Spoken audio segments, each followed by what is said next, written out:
अच्छा अब आईएसएफ, पहले तो मैं आईएसएफ वो जरा जो आईएसएफ के बैनर्स हैं वो नीचे कर दें, क्योंकि मैंने अभी वीडियोस दिखानी है अपनी कौम को, और इसलिए भी कि आईएसएफ अभी मुझे तुम्हारी बड़ी जरूरत हो पड़ेगी। जो बातें मैं अभी करने लगा हूं और जो मैं अपनी कौम से आखिर में जो कौम की तैयारी करवा रहा हूं, मुझे इस कौम के नौजवानों की बहुत जरूरत पड़ेगी हकीकी आजादी के लिए। तो ये बैनर बंद कर दो ताकि लोग पीछे से देख सकें, क्योंकि मैंने तुम्हें देख लिया आईएसएफ। अच्छा जी, गुजरांवाला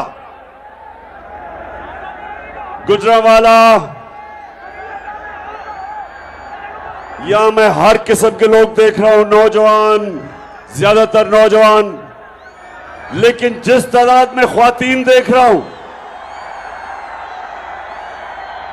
मैं अल्लाह का खास तौर पर शुक्र अदा कर रहा हूं कि अल्लाह तूने मेरी कौम को जगा दिया, और जागी हुई कौम, शऊर वाली कौम, कौम जिस पे बेदारी आ जाती है, वो ही कौम अपनी हकीकी आजादी को छीनती है, और वही कौम जो हकीकी तौर पे आजाद होती है, वही कौम ऊपर जाती है, उसी कौम की परवाज ऊंची होती है। तो गुजरांवाला, आज मैंने आपसे कई बातें करनी है, लेकिन सबसे पहले मैं अपनी कौम को, 4 चीजें हैं जो इंसान को, कौम को हकीकी तौर पे आजाद करती है। 4 चीजें। तो गुजरांवाला, मैं नौजवानों, खास तौर पे आपके लिए, क्योंकि मैं, अल्लाह ने मौका दिया मुझे दुनिया में सफर करने का, हर किस्म के मुल्क मैंने देखा, दुनिया के माशरे मैंने देखे, लेकिन एक चीज मैंने देखी कि कभी भी कोई कौम, कोई कौम उसकी परवाज ऊपर नहीं जा सकती जब तक वो गुलामी की जंजीरें नहीं तोड़ती। और मेरी पूरी कोशिश है कि मैं अपनी कौम को आजाद करूं। तो 4 किस्म की चीजें, 4 किस्म की गुलामियां, 4 चीजें हैं जो हमें गुलाम रखती हैं। सबसे पहले ये याद रखें कि ला इलाहा इल्लल्लाह इंसान को आजाद करता है। जब ये अल्लाह के सामने, गुजरांवाला, जब ये दावा करते हैं कि अल्लाह तेरे सिवा कोई खुदा नहीं, तेरे सिवा अल्लाह मैं किसी के सामने नहीं झुकूंगा,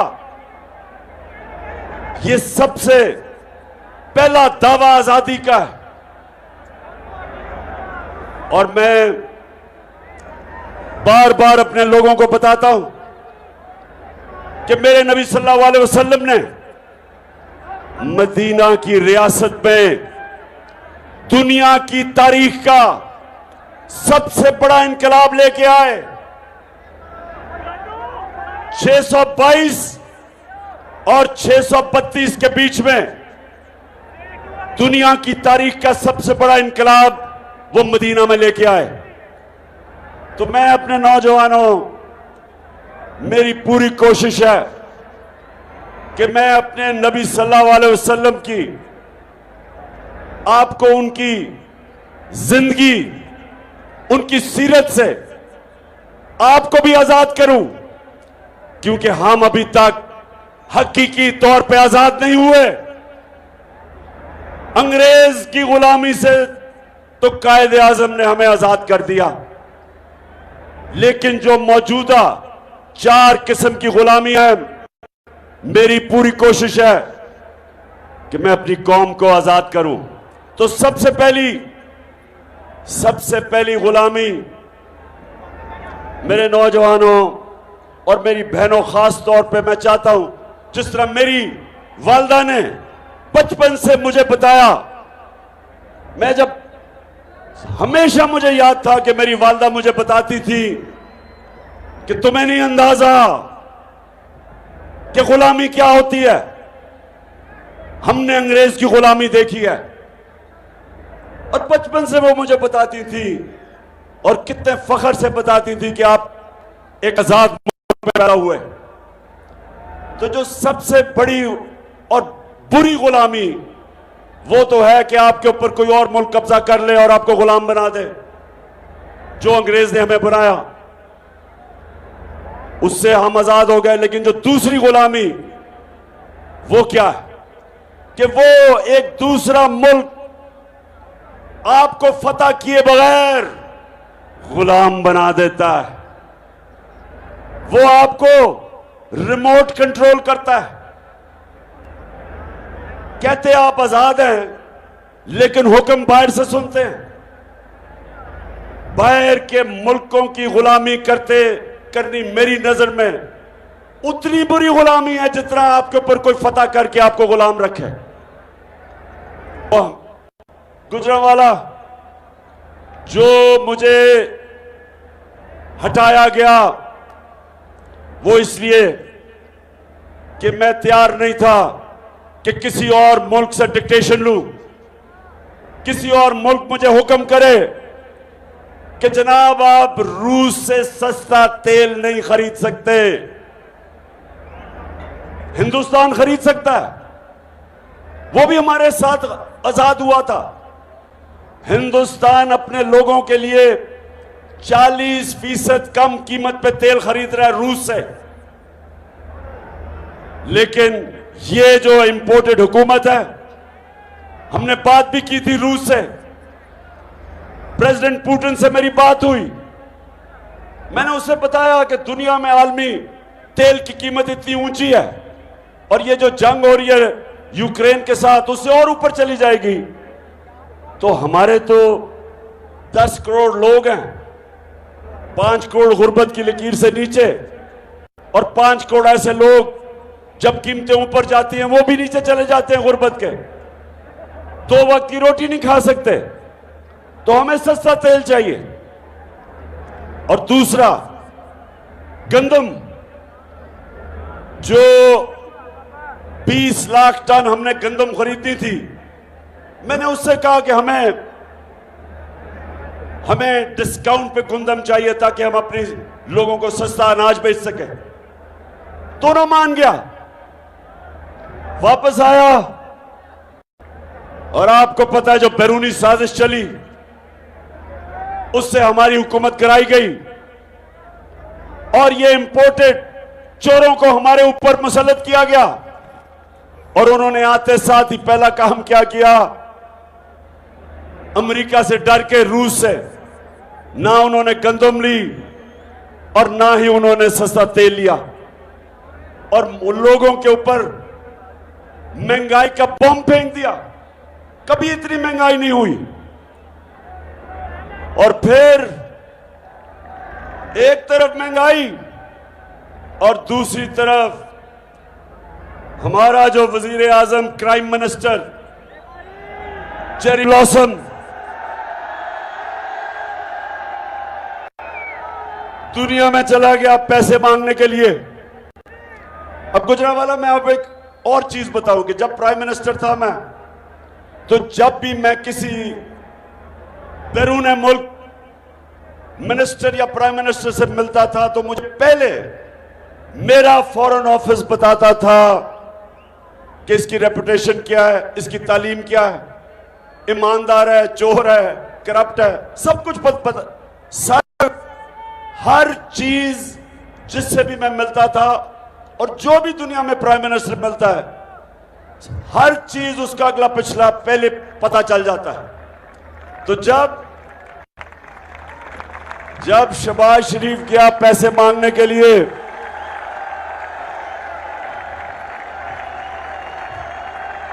जब शहबाज शरीफ गया पैसे मांगने के लिए, तो जरा ये बताएं कि क्या कहा उसने वापस आके। मैं सऊदी अरब से होके आया हूँ, मैं यूएई के होके, अभी मैं तुर्की होके आया हूँ, और मैंने उन भाइयों को कहा कि आप हमारे बड़े अजीम भाई हैं, हमेशा आपने हमारी मदद की। और मैंने यही कहा, जब मैं आया हूँ तो आप समझेंगे शायद ही मांगने आया है। मैं मांगने नहीं आया, लेकिन मजबूरी है। जिस तरह माजी में 75 साल में आपने हमारा हाथ बटाया है, कुछ ऐसा आप हाथ बटा। मैंने कहा मैं वादा करता हूं कि इंशाअल्लाह हम पूरी कौम हम मिलकर दिन रात मेहनत करेंगे, पसीना गराएंगे, अपने पांव पे खड़े होंगे। गुजरांवाला ये इस चीज के खिलाफ, इससे डर के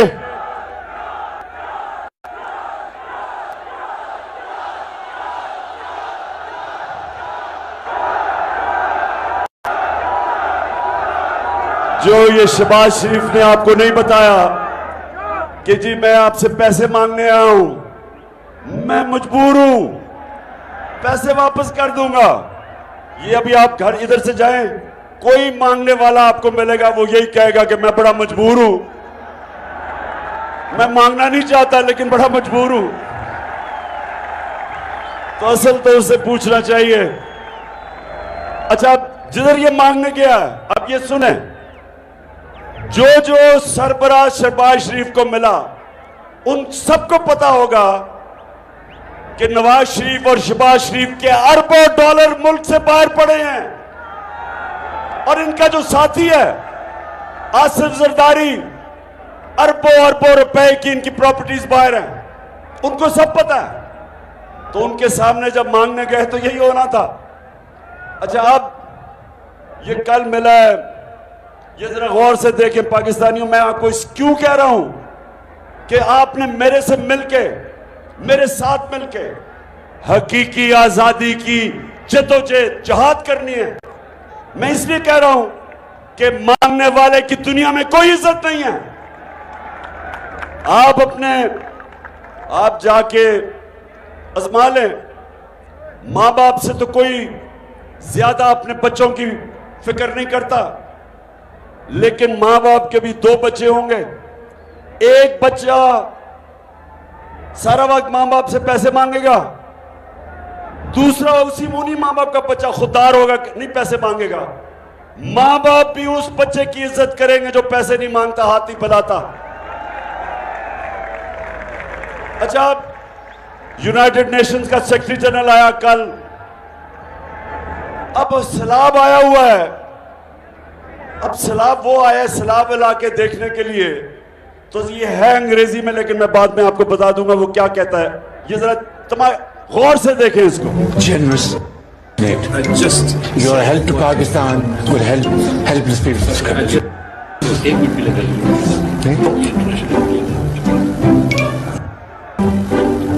Well, I told you that great human being, Sikh General, today language which is not only understood by the people of Pakistan, रुको जरा, सबर करो, but by all those who have a human heart. Bro, what are you talking about, man? Who are आगे वो and तो दिखाओ उसका। Your help to Pakistan will help helpless people in this country. Thank you. एक minute भी लगा। ये international media में अंग्रेजी तो बोली मैं। Well, I told you that this great human being, Sikh General, has spoken today language which is not only understood by the people of Pakistan, but by all those who have a human heart, who are compassionate, human heart, who have empathy, यानी कि and who inhuman heart भी who होता are है। generous, speaking from the core of the heart. And I am deeply touched by his message today. Today, this is my first meeting with him, but after having met him, it seems that we have been together for many years.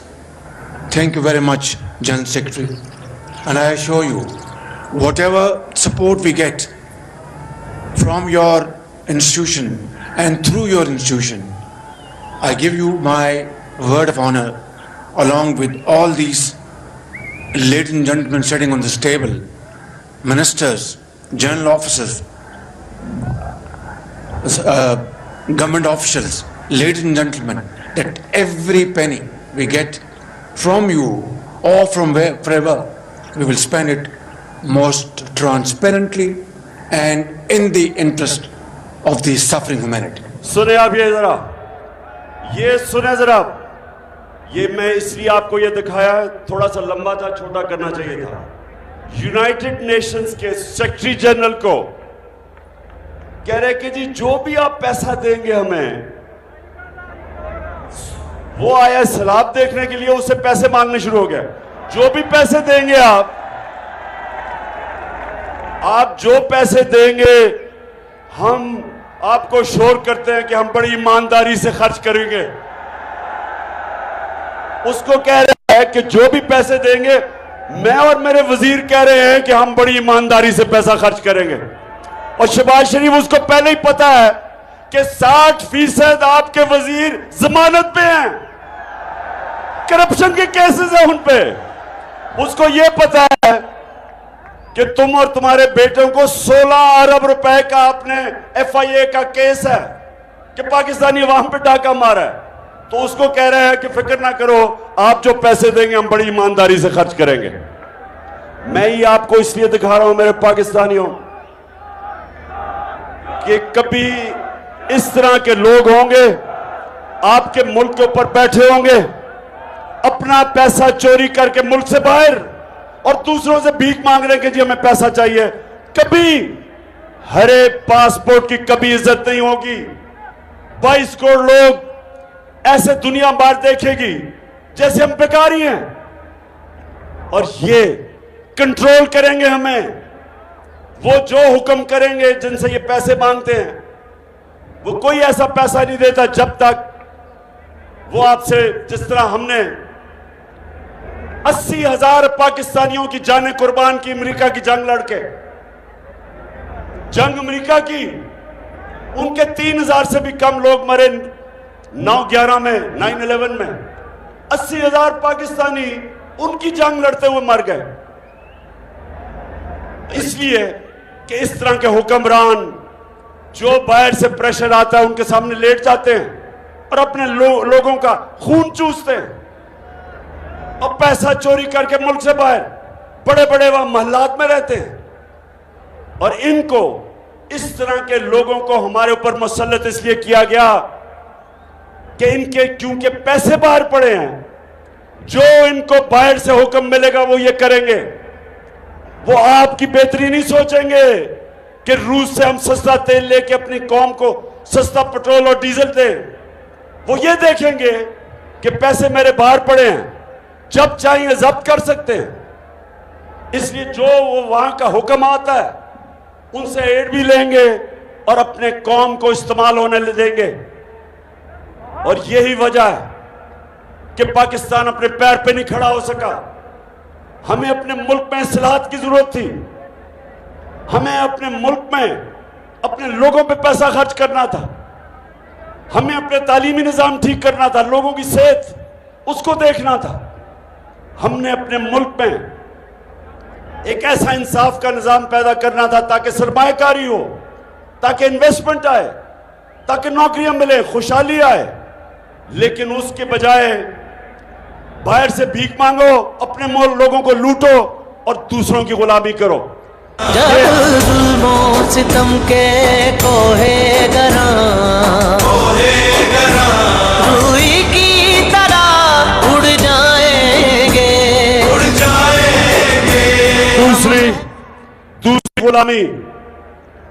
दूसरी गुलामी है गुर्बत की गुलामी। गुर्बत की वजह से लोग गुलाम हो जाते हैं। जहालत, अपने लोगों को तालीम ना दें। छोटे से लोगों, थोड़े से लोगों को इंग्लिश मीडियम, अच्छी नौकरियां थोड़े से लोगों की, और बाकी अवाम के लिए उर्दू मीडियम। वो पढ़ के भी बेरोजगार। फिर दीनी मदरसे, वो अलहदा तालीम। पहली दफा हमारे दौर में हमने एक पाकिस्तान में एक निसाब लाने की कोशिश की कि सारे लोगों के लिए मौके हों, सब ऊपर जा सकें, और वो तब होंगे जब एक निसाब होगा। और अब तक पहली दफा किसी हुकूमत ने कोशिश की थी। दूसरी चीज, हमने एहसास प्रोग्राम लेके आए। हम पहली दफा पाकिस्तान की तारीख में हेल्थ कार्ड लेके आए, हेल्थ इंश्योरेंस, 10 लाख रुपया हर खानदान के लिए कि किसी भी अस्पताल में जाके इलाज करवा सकते थे।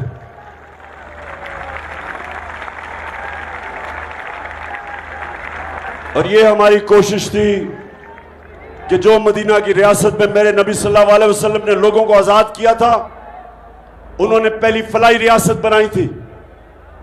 उन्होंने रियासत ने जिम्मेदारी ली थी अपने कमजोर तबके की।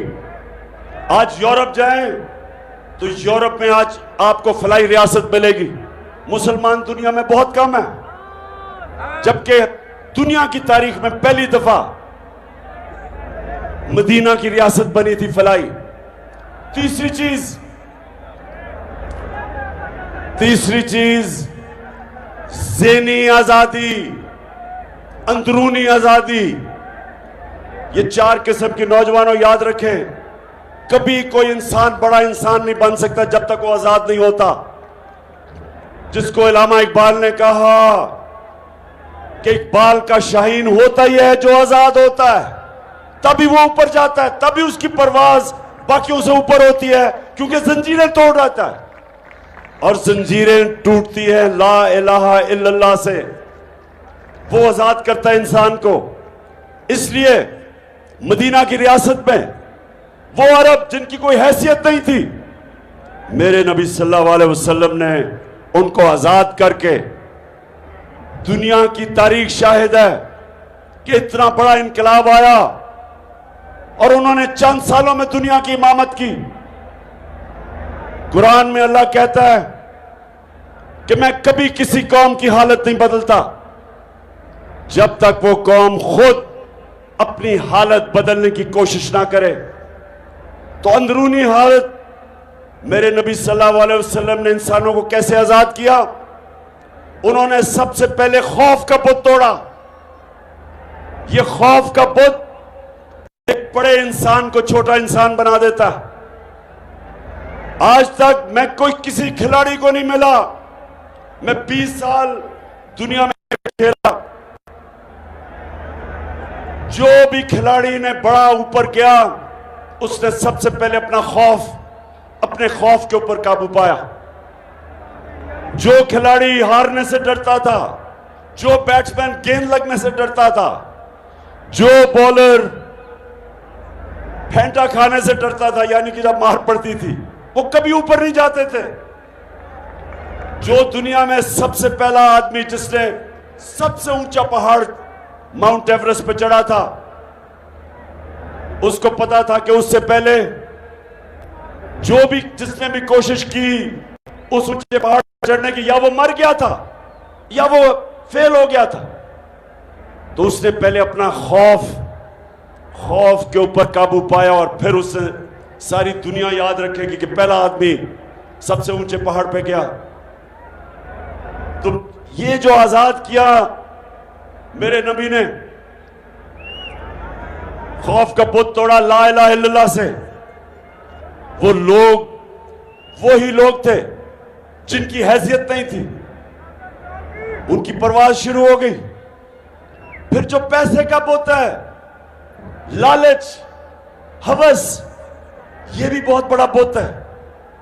इंसान पैसा बनाते बनाते तबाह हो जाता है। जो पैसा है, सब मेरे नौजवानों आज मेरी बात याद रख लेना, बड़े मैंने लोगों को देखा कि पैसे के पीछे भाग भाग के अपनी जिंदगियां तबाह की। बड़ा पैसा कहीं उन्हें बना के अपने बच्चों के लिए छोड़ा, उस पैसे ने बच्चों को तबाह कर दिया।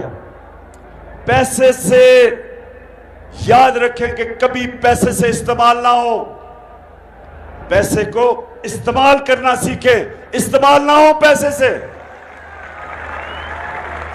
यह भी बड़ा बुत है। तो जब एक इंसान आजाद हो गया जब उसकी सोच बड़ी हो गई। रहमतुल आलमीन ने उसकी सोच आलमी सोच कर दी। अपने छोटे छोटे मसलों से आजाद हो गए, वो दुनिया के लीडर्स बने। और फिर आखिरी बुत, आखिरी खौफ, आखिरी गुलामी वो है जुल्म के बुत की। जुल्म के बुत से आजाद होना। पाकिस्तानियों, जब तक एक माशरे में इंसाफ नहीं आता, जब तक कानून की बालादस्ती नहीं होती, जब तक एक माशरे के अंदर कानून की हुक्मरानी यानी कि ताकतवर और कमजोर के लिए एक इंसाफ का कानून नहीं बनता, जिसको रूल ऑफ लॉ कहते हैं, कोई माशरा तरक्की नहीं कर सकता। मैंने सारी दुनिया में ऐसे मुल्क देखे, हर वसाइल के बावजूद गुर्बत में डूबे हुए हैं, क्योंकि वहां इंसाफ नहीं। जब मेरे नबी सल्लल्लाहु अलैहि वसल्लम ने कहा कि तुम्हारे से पहले बड़ी कौमें तबाह हुई, जिधर ताकतवर के लिए एक कानून, ताकतवर चोरी करे तो उसको एनआरओ और छोटे चोर को जेल में डालना, क्योंकि असल कौम ताकतवर डाकुओं से तबाह होती है, छोटे चोर से नहीं तबाह होती। साइकिल चोर, मोटरसाइकिल, गाय चोर, भैंस चोर, ये मुल्क तबाह नहीं करते, लोगों को तंग होते। लेकिन जब उस मुल्क का वजीर आजम, उसके वजीर, जब वो पैसा चोरी करते हैं, मुल्क तबाह हो जाता है। तो जो इंसाफ, असल में ये है इंसाफ की जंग। पाकिस्तानियों, आपको जो भी मैं कहने लगा हूं, इसके बाद जो मैं आपको तैयार करने लगा हूं, मैं इसके लिए तैयार करने लगा हूं और मैं अभी अपना लाएमल देने लगा हूं कि हमने करना क्या।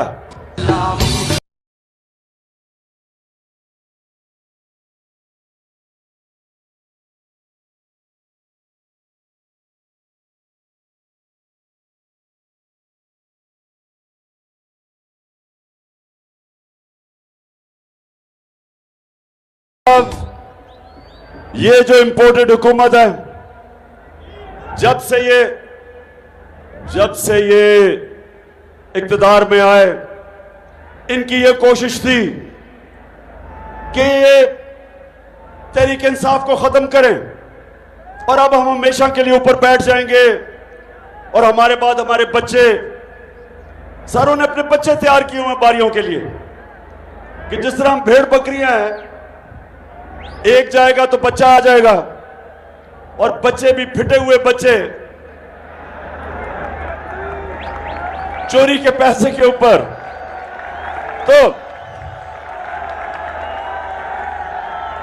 तो मैंने पहले इन्होंने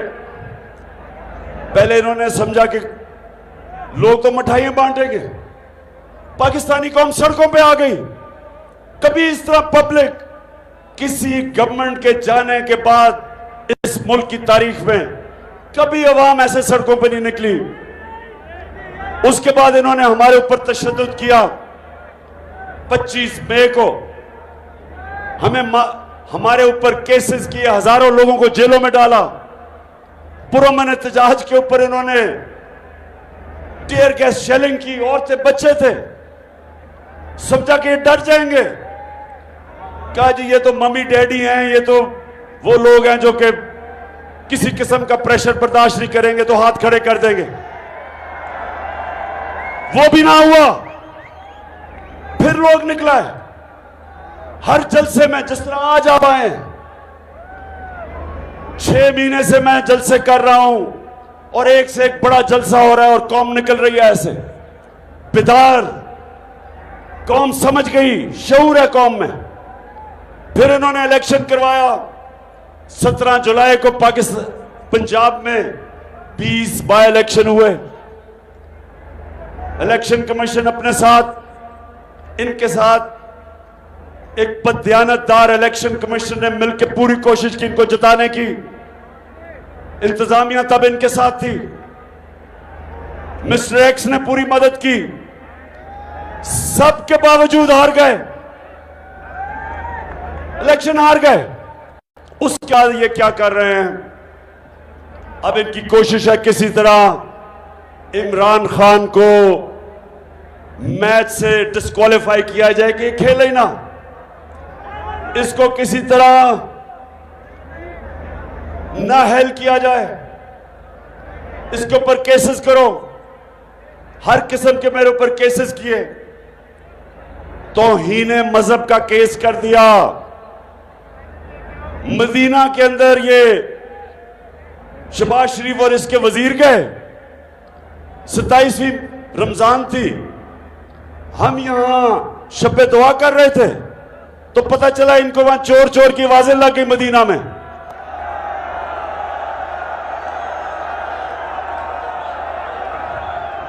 मदीना में आवाजें लगती हैं और मेरे ऊपर तौहीन मजहब कर दिया जाता है, FIR काट दी जाती है। उसके बाद हर मौका ढूंढा जाता है कि किसी तरह इमरान खान की कोई ऐसी चीज का केस कर दो। मुझे यही नहीं पता कितनी 20 FIR तो हो चुकी है। इन्होंने फिर क्या किया, मेरे ऊपर दहशतगर्दी का FIR काट दी। मुझे पकड़ने आ रहे थे, जेल में डालने आ रहे थे, और मैं आप सबको बताऊं मैं तैयार बैठा था, बैग अपना मैंने पैक किया हुआ था, जेल के लिए मैं तैयार था।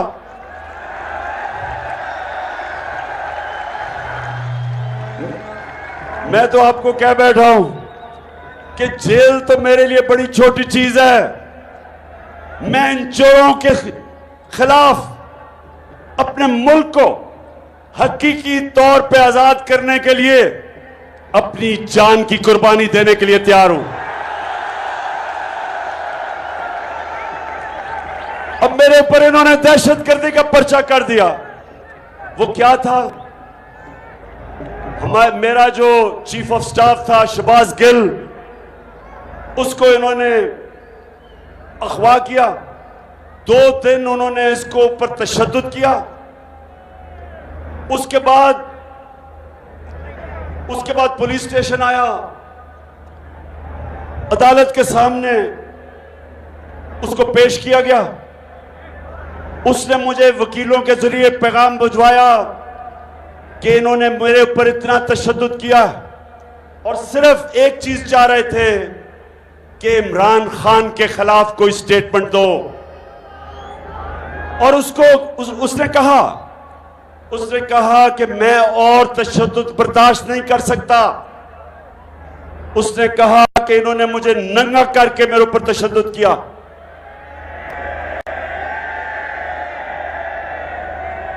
और उसने कहा कि अगर इन्होंने मुझे वापस रिमांड पे भेज दिया, मैं ज़हनी तौर पे अब ये बर्दाश्त नहीं कर सकता। तो उसके ऊपर मैंने कहा था, जब उसको रिमांड पे भेजा गया तो मैंने तो उसके ऊपर कहा कि इसके ऊपर कानूनी कार्रवाई करेंगे, कानूनी कार्रवाई। इसके ऊपर इन्होंने मेरे ऊपर दहशतगर्दी का पर्चा किया। अब मुझे बताएं, क्या यह दहशतगर्दी है?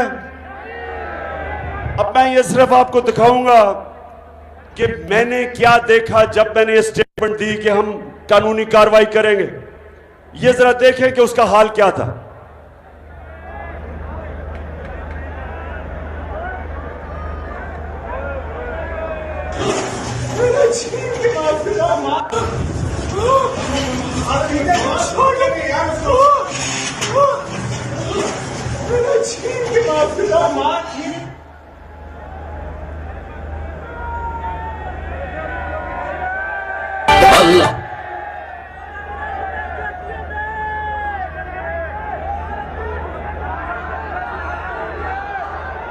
शहबाज गिल, आप ये बताएं कि ये जरा बताएं, ये जिनसी तशद्दुद या जो सेक्सुअल असॉल्ट है किसने किया?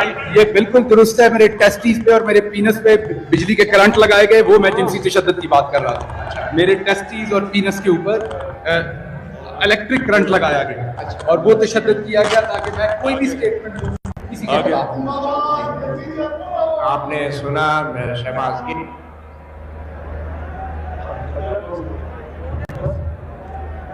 बस ये मैं आपको ये जरा गौर से इसलिए मैंने आपको यह दिखाया, बस करो, मैंने आपको इसलिए दिखाया कि ये कोई दहशतगर्द नहीं था, ये कोई कातिल नहीं था, ये एक असिस्टेंट प्रोफेसर है अमेरिकी यूनिवर्सिटी के अंदर, उससे ये किया गया। इसके ऊपर मैंने रिएक्ट किया था। मैं जो मेरे ऊपर तौहीन अदालत का केस है उसके ऊपर तो मैं बात नहीं करूंगा क्योंकि वो सब जुडिस है, लेकिन मैं सिर्फ ये जो मेरे ऊपर दहशतगर्दी का इन्होंने पर्चा किया है, मैं उसके ऊपर ये बताना चाहता था कि क्या वजह थी कि मैंने कहा कि मैं लीगल एक्शन लूंगा। इस वजह से मैंने जब इसके ये हाल देखा, पैगाम मुझे भेज रहा है कि किस तरह का तशद्दुद किया, जिनसी तशद्दुद किया, तो उसके बाद मैं क्या कहता? मेरा वो चीफ ऑफ स्टाफ था, क्या मैं रिएक्ट ना करता? आप मुझे बताएं, मैं रिएक्ट करता या ना करता? तो गुजरावाला, मैं ये जरूर कहना चाहता हूं कि जो इस्लामाबाद हाई कोर्ट है, मैं आज इसलिए नहीं कह रहा कि मेरा केस लगा हुआ है, मैं जब हुकूमत में भी था, मैं अब भी ये कहता हूं कि ये जो अथर मिनल्ला का जो हाई कोर्ट है इस्लामाबाद का, इसने बड़े जबरदस्त फैसले किए हैं। मैं इसकी कई दफा इनकी तारीफ की है, इन्होंने स्टैंड लिए हैं ऐसे, और मैं कभी जो भी ये फैसला करेंगे मैं कबूल करूंगा। उन्होंने मुझे बात करने की इजाजत नहीं दी, अगर बोलने देते तो मैं शायद कुछ बता ही देता कि किस माहौल में मैंने किया। बहरहाल वो केस अभी चलेगा। अब गुजरावाला, अब जरा मेरी बात अपने गौर से सुननी, क्योंकि मैं अब आपको वो एक्शन के ऊपर आ रहा हूं कि 4 महीने से 5 महीने से बल्कि मैं पब्लिक में हूं। मैं तकरीबन ज्यादातर शहरों में, बड़े बड़े शहरों में जलसे कर बैठा हूं, 2-2 जलसे कर बैठा हूं। जिस तरह गुजरावाला में ये दूसरा जलसा है। मैं सबसे पहले तो अल्लाह का शुक्र अदा करता हूं कि कभी मैंने अपनी कौम में इस तरह का शऊर नहीं देखा, कभी मैंने अपनी कौम को इस तरह इश्यूज की समझ और बेदारी नहीं देखी जो आज है मेरी कौम में।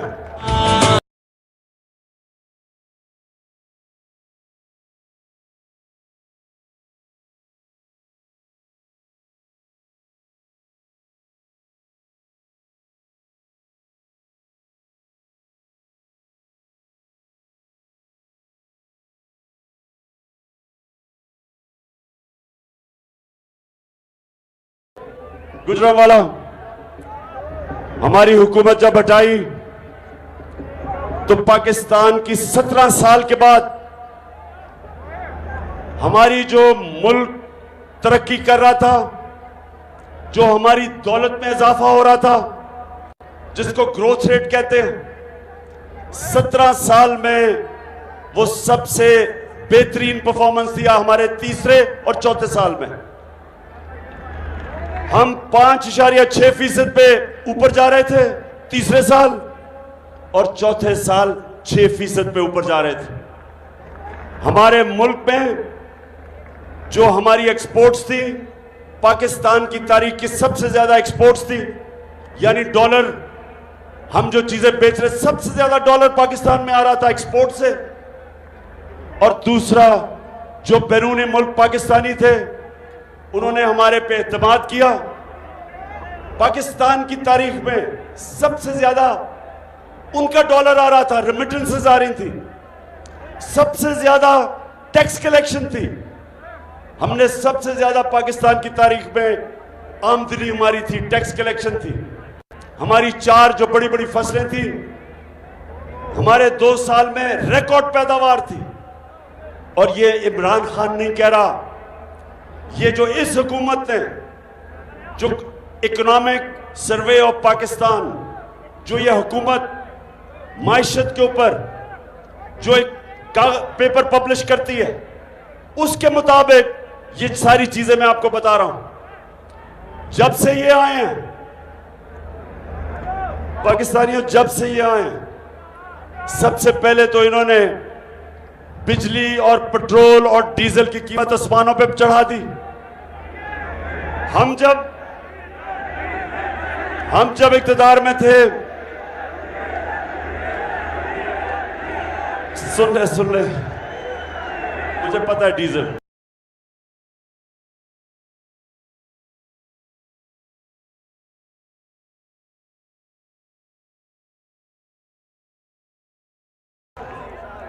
हमने क्या किया हमारे दौर में तेल, ये जरा गौर से सुने ताकि आप में शऊर है, आपको समझ आए कि मुल्क के इश्यूज की आपको समझ आए। हम जब इख्तिदार में थे, आलमी मार्केट में तेल $103 से $115 पे गया। आज तेल आलमी मार्केट में $90 का है, उससे सस्ता है। हम पेट्रोल ₹150 लीटर पे दे रहे थे और फजल रहमान को ₹145 लीटर पे दे रहे थे। इसलिए हमने कोशिश की कि जब आप पेट्रोल और डीजल बढ़ाएंगे सब कुछ बढ़ जाता है, लेकिन हम चाहते थे कि जब ये चीजें बढ़ाएं तो मेरे लोगों के ऊपर बोझ पड़ता है। लोग गुर्बत के लकीर के नीचे चले जाते हैं जब महंगाई होती है। तो हमने अपने लोगों को महंगाई से तहफ़्फ़ुज़ दिया। हमने और जगह से पैसे लिए, हमने वो पैसे से कम कीमत पे तेल, पेट्रोल और डीजल और बिजली कम कीमत पे लोगों को दी कि लोगों पे बोझ ना पड़े। उसके अलावा हमारे दौर में रुपया 178 पे था जब ये नो कॉन्फिडेंस मोशन आई, 178 पे डॉलर था। जब से ये आए हैं डॉलर आज पहुंच गया 230 पे। इसकी वजह से मजीद महंगाई, आज पेट्रोल और डीजल 240 तक पहुंच गया। आज बिजली जो हमारे दौर में 18 रुपए यूनिट थी, आज वो 36 रुपए यूनिट कहते हैं। टैक्सेस मिला के 55 रुपए यूनिट पे बिजली मिल रही है, 3 गुना ज्यादा। सवाल यह है कि कौन सी क़यामत आई थी कि इतनी महंगाई हो गई? क्या हुआ था कि इतनी चीजें महंगी कर दी? जब इन्होंने सारी कैंपेन 3.5 साल हमारे खिलाफ सिर्फ एक चीज पे की, महंगाई। सारा वक्त महंगाई का शोर। और मैं आज वो मीडिया हाउसेस, वो सहाफी, वो लिफाफे वाले, मैं सबसे पूछता हूं कि आज आपको क्यों नहीं महंगाई नजर आ रही? आज क्यों नहीं आप लोगों के पास जाके पूछ रहे कि जी बिजली का बिल आप दे सकते हैं, या आप क्यों नहीं पूछ रहे? आटा हमारे जमाने में 50 रुपए किलो था, आज तकरीबन 100 रुपए पे पहुंच गया किलो, दुगना हो गया आटा। तो 4 महीने में कौन सी इतनी बड़ी क़यामत आई कि कीमतें आसमानों पे चली गई और मायशत तेजी से नीचे जा रही है। आईएमएफ आज ये कहता है कि पाकिस्तान में अभी बिजली की कीमत मजीद और बढ़ेगी। आईएमएफ कह रहे हैं कि मायशत सुकड़ती जा रही है, जो हमारे जमाने में बढ़ रही थी वो कम होती जा रही है। आईएमएफ कह रहा है कि पाकिस्तान श्रीलंका की तरफ जा रहा है, सड़कों पे इंतशार होने जा रहा है। ये मैं नहीं कह रहा, आईएमएफ कह रही है, क्योंकि बेरोजगारी बढ़ रही है। जो इंडस्ट्री में हमारी बढ़ रही थी तेजी से, वो नीचे जा रही है। किसानों के लिए जो ट्यूबवेल में बिजली की कीमत, जो डीजल की कीमत, किसानों के लिए जो खादों की कीमत, डीएपी की कीमत, तो सारों को नजर आ रहा है कि अगले हम वो उस तरह की पैदावार हमारी अब नीचे जाएगी। तो इसलिए मेरा आज सवाल है कि जिन लोगों ने साजिश करके इनको हमारे ऊपर मुसल्लत किया, मैं उन सब से पूछता हूं कि क्या आपको पाकिस्तान की फिक्र नहीं? क्या आपको खौफ नहीं आ रहा कि हमारा मुल्क किधर जा रहा है? और क्या ये जो ऊपर बैठे हुए हैं, क्या कोई भी अब ये समझता है कि ये मुल्क को निकाल सकते हैं इस दलदल से? क्या कोई आप सामने समझते हैं कि वो जो शहबाज शरीफ हम इश्तिहारों के अंदर बड़ा कारनामे करता था, अरबों रुपए के इश्तिहार खर्च करके, कोई भी आप समझता है कि ये मुल्क को इस दलदल से निकाल सकता है? ये मजीद और हम नीचे जा रहे हैं। और इसलिए जो हम कहते हैं कि जब तक इस मुल्क में साफ और शफाफ इलेक्शन नहीं होते, जब तक सियासी इस्तेकाम नहीं आता, तो मायशत इसी तरह नीचे जाती रहेगी। माशी इस्तेकाम आएगा सियासी इस्तेकाम से। और इसलिए मैं अपनी सारी कौम को आज एक पैगाम देने आया हूं। ये मैंने एक फैसला किया था कि गुजरांवाला जलसे में मैं अपनी कौम को एक कॉल दूंगा। मैं अपनी कौम को तैयार करूंगा कि हम अपने आप को इनसे हकीकी तौर पे आजाद करें। और कौम तब आजाद करेगी जब कौम अपनी आजादी छीनेगी। और जो मैं अब देख रहा हूं, मैंने ये फैसला किया कि मैं अपनी सारी डिस्ट्रिक्ट की तंजीमों को, सारों को मैंने खत लिखा है कि तैयार हो जाओ, अपनी डिस्ट्रिक्ट में लोगों को मोबिलाइज करो और इंतजार करो कि जब मैं कॉल दूंगा, और जब मैं कॉल दूंगा सबने तैयार होना है, सारे पाकिस्तान ने तैयार होना है। खुदा करे सदा हरी भरी रहे, ज़मीं की गोद रंग से उमंग से भरी रहे, ज़मीं की गोद रंग से उमंग से भरी रहे। मैं जो चाहता हूं कि मेरी नौजवान, मेरी ISF यानी स्टूडेंट्स, मेरी ख्वातीन, मैं चाहता हूं सारे, मेरी तंजीमें सब तैयारी करें। और आप तैयारी करें कि मैंने अब आपको कॉल देनी है और कभी भी मैं दे सकता हूं। मैं अपनी तैयारी कर रहा हूं और मैं इस नतीजे पे आ गया हूं कि सारा जो मैंने 5 महीने में देखा, मेरी पूरी कौम तैयार बैठी।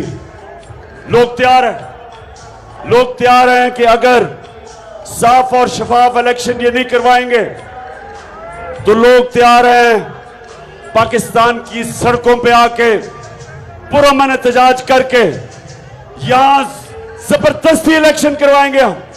क्योंकि हमें नजर आ रहा है कि इलेक्शन से भाग रहे हैं। आपको पता है बाय इलेक्शन कैंसिल कर दिए, 2 दिन पहले इलेक्शन कैंसिल कर दिए, क्योंकि इनको खबर आ गई थी कि जिस तरह ये पहले हारे हैं उससे भी बुरी तरह हारेंगे, इसलिए ये इलेक्शन से भाग रहे हैं। और इसलिए हमने इनको इलेक्शंस पे लेके आना है। तो मैं अपनी सारी आज पार्टी को तैयार कर रहा हूं, सारी मेरी पार्टी तैयार हो जाओ।